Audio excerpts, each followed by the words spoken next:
后来继续来看，昨日新闻是报甲大篇，苗栗头份一个14岁少女，和19岁男朋友带离开厝4个月，无消无息。爸爸妈妈是非常的着急，透过媒体帮忙找人。有好消息，真正找到人了。这个警方伫咧寻找，找到这个少女甲伊的男朋友，做伙甲带登去派出所。这个做爸爸的总算等到查囝平安倒转来，心情是真激动，一直感谢警察甲大家甲因斗3工。谢谢大家。14岁查某囝失踪4个月，总算伫新闻报出来，迄一天找到啊。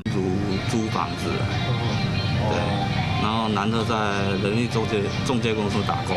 伊讲因查某囝甲姓李的男朋友住伫新竹，毋过厝内人反对，今年5月份2人骑倒摆出车祸，惊互人骂，拢将手机关起来，做伙离家出走。因为我是希望说大家也不要对李姓少年太过于苛责，因为毕竟他还算是蛮年轻的，然后在遇到事情处理方面想法方面比较没有那么成熟啦，我应该会给他一次机会啦。